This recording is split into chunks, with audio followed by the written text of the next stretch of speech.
She looks more like a homeless person than a first-class passenger. The mocking laughter echoed from across the aisle as Anna Miller pulled her hoodie over her head, dozing off in seat 12C. To the passengers, she was nothing but a pale, ordinary shadow. But hours later, when the intercom blared, "Is there a pilot on board?" panic seized the cabin. No one stood up. Anna opened her eyes, rose from her seat, and with a single sentence, "I flew F-18. Take me to the cockpit." She froze the entire cabin before revealing the chilling truth: Night Viper 12. The pilot long declared dead was alive on this flight.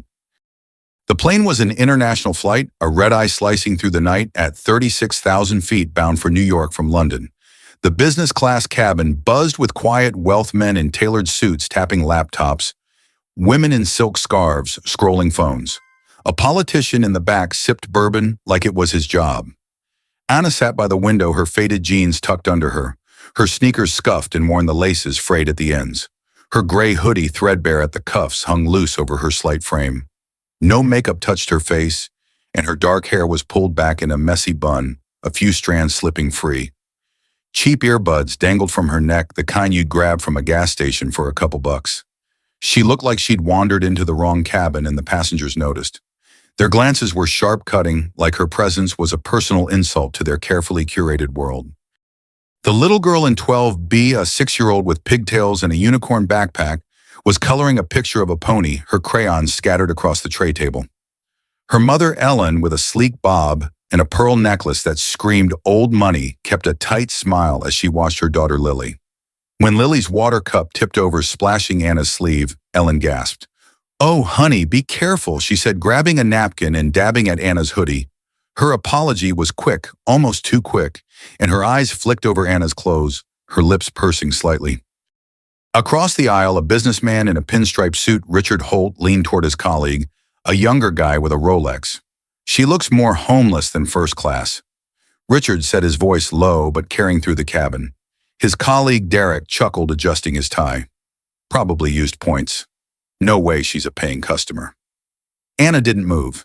She just pulled her damp sleeve closer, her fingers brushing the worn fabric, and leaned toward the window. Her eyes were half closed, her breathing steady, like the laughter hadn't touched her, but her hand rested on her small backpack tucked under the seat. For a moment, her fingers tightened on the strap, a flicker of tension in her grip. The flight attendant, Josh, a young guy with a crisp uniform and a practiced smile, passed by, his eyes catching on Anna's earbuds. His eyebrow twitched just for a second, but it was enough to say what he thought: she didn't belong here, not among the elite, not in this cabin of power and privilege. Ellen glanced at Lily, then at Anna, her voice soft but pointed.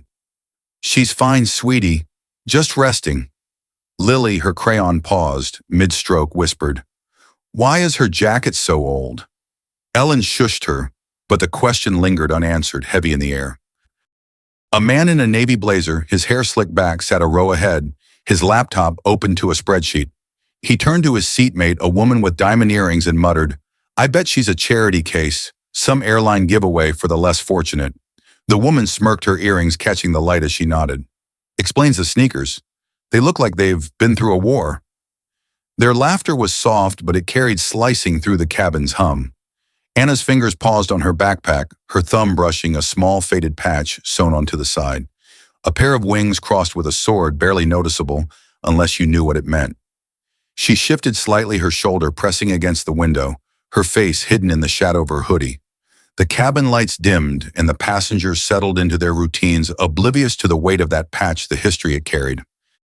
The cabin settled into a quiet rhythm, the engine's hum blending with the clink of glasses and the rustle of newspapers. A woman in a red blazer, Claire Donovan, a socialite with 1 million followers, on X, sat 2 rows ahead, flipping through a fashion magazine with a smirk. She leaned toward her seatmate, Mark Ellison, a tech CEO in a cashmere sweater, his gold watch glinting under the lights. "I bet she's in the wrong section," Claire whispered, her voice sharp. "Look at those sneakers." Mark nodded, sipping his wine. "Someone should tell her this isn't Coach," he said, his tone dripping with amusement. A few other passengers overheard, their heads turning to glance at Anna, their smiles thin and cruel. Anna stayed still, her hoodie pulled tight, her eyes fixed on the dark window, the reflection of the cabin flickering across her face. To them, she was nothing, a shadow, A nobody, someone who didn't know her place. Lily kept stealing glances at Anna, her small hands clutching her coloring book. She leaned close to Ellen, whispering, "She's nice, Mommy. She didn't get mad about the water." Ellen forced a smile, patting Lily's head, but her eyes stayed on Anna, a mix of pity and unease in her gaze. Anna's hand moved to her backpack again, her fingers tracing the wings and sword patch. Her lips pressed tight just for a second, then relaxed. The plane droned on the passengers, lost in their own worlds, unaware of the weight Anna carried. Across the aisle, a woman in a tailored skirt, a corporate lawyer named Susan Grayson, adjusted her glasses and whispered to her assistant, "She's probably some intern who got lucky with a free ticket." Her assistant nodded, stifling a laugh. The judgment spread like a ripple, each passenger adding their own quiet jab, their voices weaving a net of disdain around Anna's silent figure. Hey, if this story's hitting you where it hurts, maybe you've felt those stares, heard those whispers, been judged for something as small as what you wear. Can you do me a quick favor? Grab your phone, hit that like button, leave a comment below, and subscribe to the channel. It means everything to share these moments with you, to walk through the pain and the strength together. All right, let's keep going. The plane hit a pocket of turbulence, a sharp jolt that made the overhead bins rattle and a few drinks slosh. Passengers gasped, their hands gripping armrests, but the moment passed and the cabin relaxed. Richard Holt went back to his laptop, muttering about delayed emails. Claire Donovan snapped a selfie, angling her phone to catch the cabin's luxury. The politician in the back, Senator Harold Vance, sipped his bourbon, his eyes scanning the passengers like he was sizing them up. Anna stayed still, her hoodie pulled low, her breathing slow and even. Lily started humming softly, her crayon scratching out a new picture, a plane soaring through clouds. Anna's hand rested on her armrest, her fingers tapping lightly, almost imperceptibly, like she was counting something only she could hear. The rhythm was steady practice, like a pilot running through a checklist before takeoff. A man in a linen suit, his face tanned from a recent yacht trip, leaned across the aisle to Richard Holt. "You think she's one of those budget travelers who snuck up here?" he asked, his voice loud enough to draw a few chuckles. Richard smirked, closing his laptop with a snap. "Probably. Look at that backpack. I've seen better at a thrift store." The laughter spread, a low hum of agreement from nearby seats. Anna's fingers stopped tapping. She reached down, pulling her backpack closer, her movement slow, deliberate. A small keychain dangled from the zipper, a tiny metal jet no bigger than a quarter glinting faintly under the cabin lights.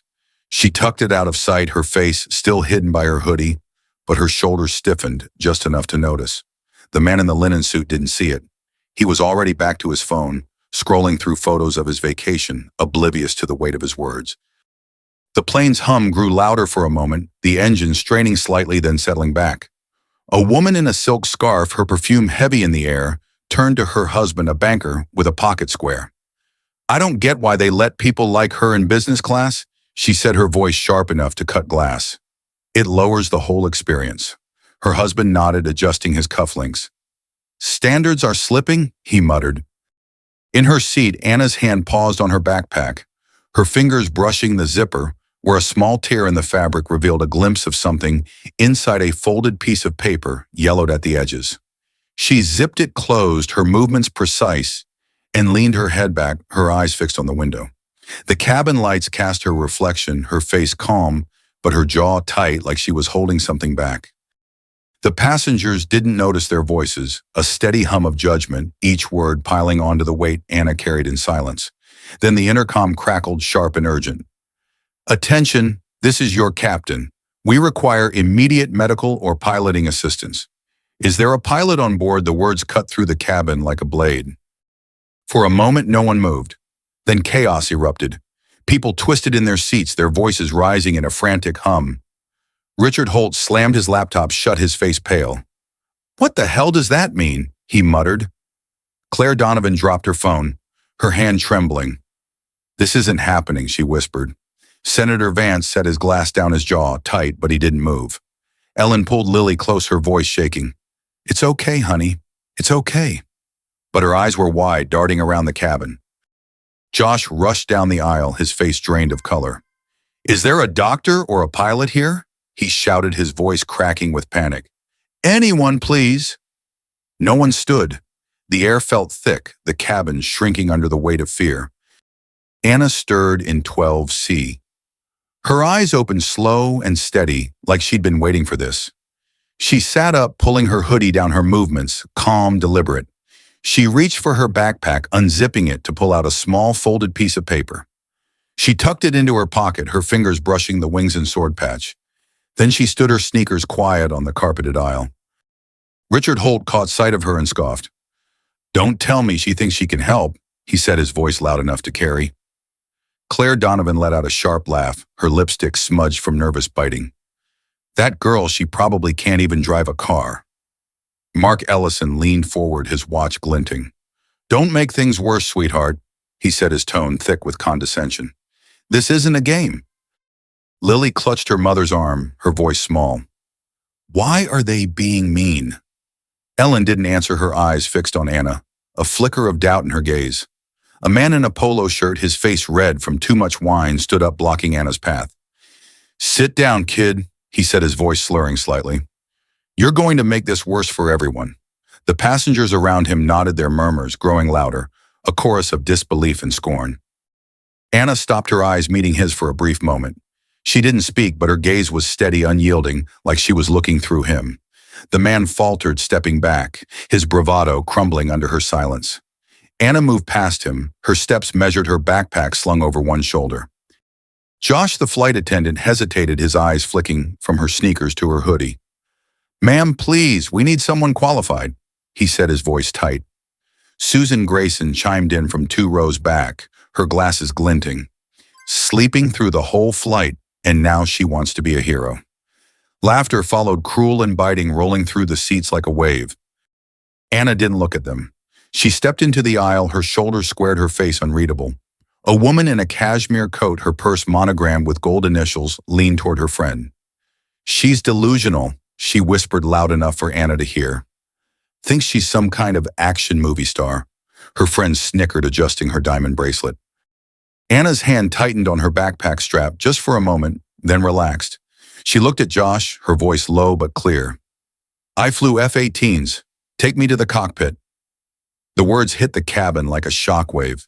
The laughter died, replaced by a stunned silence. Richard Holt's jaw dropped, his drink halfway to his lips. Claire Donovan blinked, her phone forgotten in her lap. "F-18, someone whispered. "What's that?" an older man in the back asked. Tom, a retired Marine with a faded insignia on his jacket, shot to his feet. "That's a Navy jet," he said, his voice trembling with awe. "Only naval aviators fly those." Josh stared at Anna, his mouth open, then nodded quickly. "This way," he said, motioning toward the cockpit. The crowd parted, some reluctantly, others too stunned to move. Susan Grayson muttered, "This is insane," but her voice was quieter now, less certain. Anna walked past them, her steps steady, her backpack slung over one shoulder. A woman in a tailored blazer, her hair pulled back tight, whispered to her seatmate, "She's lying. No way a girl like that flew fighter jets." Her seatmate nodded, but his eyes followed Anna, a flicker of doubt in his gaze. Anna's sneakers moved silently down the aisle, but her presence seemed to fill the cabin, shifting the air. Lily watched her go, her small hands clutching her coloring book, her eyes wide with something like hope. Ellen pulled her close, but her own hands trembled, her earlier pity replaced by a quiet unease. The cockpit door opened, and the air inside felt heavy, like the plane itself was holding its breath. The captain was slumped in his seat, unconscious, his face pale and slick with sweat. The co-pilot, Ryan, a young guy with a buzz cut, gripped the controls, his knuckles white. He glanced at Anna and frowned. "You a civilian woman?" His voice was sharp, almost accusing. Outside, passengers pressed close to the door, their voices leaking through. "Don't put our lives in her hands," Susan Grayson shouted, her tone high with panic. "If she messes up, we all die." Ryan's eyes flicked to Anna's hoodie, her sneakers, then back to the controls. "You sure you know what you're doing?" he asked, his voice softer, but still skeptical. Anna didn't answer. She slid into the captain's seat, her hands moving over the controls with a quiet confidence that made Ryan pause. Her fingers brushed a small worn ring on her left hand, barely noticeable, but her thumb lingered there for a moment, like it anchored her. A memory flickered, sharp and vivid, a dusty airbase, the sun beating down, the roar of jets overhead. Anna Younger, her hair pulled back tight, stood in front of an F-18, her call sign stitched on her flight suit, Night Viper 12. Her commanding officer clapped her shoulder, his voice gruff. "You're the best we've got, Miller." She had nodded, her eyes on the jet, her heart steady. Then the mission, the explosion, the report that said she didn't make it. She'd walked away from that life, from the medals, from the name. Now in the cockpit, her hands moved like they had never left. The plane steadied, the horizon leveling out. Ryan stared, his mouth half open, like he was seeing her for the first time. Outside, the passengers' shouts grew quieter, but the tension remained, a heavy weight pressing against the cockpit door. The plane lurched, a sudden dip that sent a tray clattering in the galley. The passengers screamed, their voices a chaotic roar. Anna's eyes stayed fixed on the instruments, her fingers steady as she adjusted the yoke. Ryan watched her, his doubts starting to crack. She reached for the radio, her voice calm like she was ordering coffee. "This is Night Viper 12 requesting clearance." The words hit the air traffic control tower like a bomb. There was a long pause, then a voice crackled back, frantic. "Night Viper 12. Impossible. You were declared KIA 5 years ago." Ryan's head snapped toward her, his eyes wide. Outside, the passengers fell silent, Susan Grayson's shouts dying in her throat. Tom whispered to his seatmate, "She's a ghost." Anna didn't react. She kept talking to the tower, her voice steady, guiding the plane through the shaking. Her hand brushed the folded paper in her pocket, the edges crinkling softly, and her jaw tightened just for a moment before she refocused on the controls.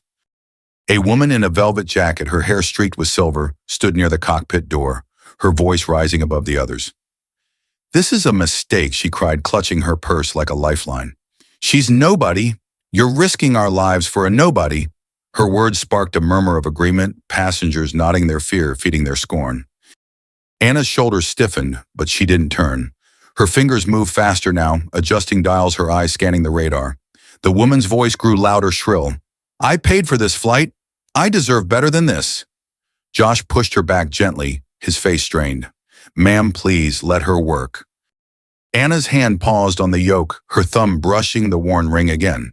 For a split second, her lips parted like she might say something, but she didn't. She just kept flying, her silence louder than the woman's screams. The radar screen flashed red, a massive storm cloud looming ahead, its edges jagged and angry. The plane shook harder, the turbulence rattling the overhead bins. Passengers gasped, some clutching their armrests, others whispering prayers. Richard Holt pushed toward the cockpit door, his face flushed. "I don't believe her," he shouted. "She's a fraud." Claire Donovan, her confidence shaken but not gone, joined in. Better to pray than trust her. A few others nodded, their fear outweighing their shame. Josh blocked the door, his voice firm. "Stay back. Let her work." Anna didn't turn. Sweat beaded on her forehead, but her hands never wavered. She adjusted the controls, her eyes narrowing as she found a gap in the storm, a razor-thin path through the chaos. Her fingers moved with a precision that silenced Ryan, his earlier skepticism replaced by a quiet awe. Outside, Lily's small voice cut through the noise. "She's going to save us, Mommy. I know it." Ellen hugged her tighter, her own tears falling now. A man in a gray suit, his briefcase monogrammed, stood up, his voice booming. "This is unacceptable. I've got a meeting in New York tomorrow, and I'm not dying because of some wannabe pilot." His words sparked a new wave of panic, passengers murmuring, some shouting agreement. Anna's hand tightened on the yoke, her knuckles paling for a moment. She glanced at the radar, the storm's red mass pulsing like a heartbeat. Her lips moved silently, counting something, altitudes, headings, maybe memories. She adjusted the throttle, her movement smooth like she'd done this 1,000 times. The man kept shouting, but his voice faded as the plane steadied Anna's hands, guiding it through the shaking. Ryan leaned closer, his voice low. "You've done this before, haven't you?" Anna didn't answer, but her eyes flicked to him, just for a second, and that was enough. The plane dipped, then climbed, threading through the clouds like a needle through fabric. The turbulence eased, then stopped. The cabin lights flickered, and for a moment everything was still. Then the plane burst free of the storm, the sky opening up clear and blue. The passengers erupted in applause, their cheers loud enough to shake the walls. Lily stood on her chair, clapping wildly. "Miss, you saved us," she shouted, her voice cutting through the noise. Ellen pulled her down, tears streaming down her face, but she didn't stop clapping. Richard Holt sank back into his seat, his face pale. Claire Donovan stared at her hands, her nails digging into her palms. Susan Grayson looked away, her glasses fogging slightly. Anna kept her eyes on the instruments guiding the plane toward the nearest airport. Ryan leaned toward her, his voice low. "How'd you do that?" he asked, his earlier doubt gone. Anna didn't answer. She just kept working, her lips pressed tight. A memory surfaced, quiet but heavy, a small apartment, a single lamp casting shadows on the wall. Anna sat at a table, her hands folded around a coffee mug, a folded flag in a wooden case on the shelf behind her husband's flag. A photo next to it showed them together, young, laughing, his arm around her shoulders, a jet in the background. She'd stared at that photo for hours after the news came, her face blank, her hands steady. She'd walked away from the Navy, from the call sign, from the life, but the sky had a way of pulling her back. Now in the cockpit, her fingers moved with the same steadiness, the same resolve. The plane descended the landing gear, humming as it locked into place. The passengers' cheers grew louder, but Anna's face stayed calm, her eyes fixed on the runway lights ahead. The plane touched down smooth and controlled the wheels, kissing the tarmac with barely a jolt. The cabin erupted again, this time in sobs and cheers. Ellen hugged Lily, whispering, "She did it. She really did it." Anna unbuckled her seatbelt, stood and slung her backpack over her shoulder, her face as calm as it had been in 12C. Josh opened the cockpit door, his hands shaking slightly, and stepped aside. The passengers watched her emerge, their applause faltering as they saw her still in that faded hoodie, those scuffed sneakers. A man in a tweed jacket, his glasses perched on his nose, whispered to his wife, "She doesn't even look proud." "Who is she?" His wife shook her head, her eyes wet. Anna walked down the aisle, her steps steady, her gaze fixed ahead. Lily waved her coloring book, the plane drawing now, complete, a bright sun above it. Anna's lips curved just enough to notice, then she kept walking. The airport was chaos. Reporters swarmed the gates, their cameras flashing through the windows. Passengers spilled out of the plane, some still shaking, others talking over each other, their voices a mix of awe and shame. Richard Holt avoided Anna's gaze, his suit jacket slung over his arm. Claire Donovan hurried past, her heels clicking fast on the tarmac. A journalist pushed through the crowd, his microphone raised. "Please, your name," he shouted. Anna kept walking, her hoodie pulled low. Susan Grayson, her face gray, muttered to her assistant, "God forbid she tells them what happened on that plane." Tom stood off to the side, his eyes locked on Anna, his hand raised in a quiet salute. A young woman in a denim jacket, a college student who'd been silent the whole flight, stepped forward, her voice trembling. "Thank you," she said, loud enough for the crowd to hear. Anna paused just for a second, her eyes meeting the woman's, then nodded and kept moving. A man in a black coat, his face lined with years of corporate deals, stood near the gate, his phone pressed to his ear. "No, I'm not exaggerating," he said, his voice low but urgent. "She flew the damn plane and we all treated her like garbage." He glanced at Anna, his eyes dropping to the floor as she passed. The other passengers shifted uncomfortably, their earlier scorn, now a heavy weight. Anna's backpack strap slipped slightly and she adjusted it, her fingers brushing the tiny jet keychain. The metal caught the light, and for a moment Tom's eyes widened, recognizing it, a pilot's keepsake, the kind you earned after years in the sky. He opened his mouth to say something, but Anna was already moving, her steps steady, her silence louder than the reporters' shouts. The Department of Defense arrived, black SUVs pulling up, their doors slamming. A stern officer, Colonel Daniels, approached, his boots heavy on the ground. He stopped in front of Anna, his eyes narrowing, then softening. He saluted, sharp and precise. "Welcome back, Night Viper 12. We thought you were KIA." The crowd froze. Passengers gasped, some dropping to their knees, their heads bowed. Richard Holt's face went white, his phone slipping from his hand. Claire Donovan covered her mouth, her eyes wide with horror. Susan Grayson turned away, her shoulders slumped. Anna returned the salute, her hand steady, then lowered it. She didn't say a word. A reporter, his camera still rolling, shouted, "Night Viper 12. Who is she?" Colonel Daniels glanced at him, his voice firm. "A hero. That's all you need to know." Anna's eyes flicked to the side, catching Lily waving her drawing, and her hand twitched like she wanted to wave back, but she didn't. Another memory softer this time. A beach at sunset, the waves crashing gently. Anna and her husband walked barefoot. Their hands linked, her laughter mixing with the sound of the surf. He'd given her the ring, she still wore the one she'd touched in the cockpit.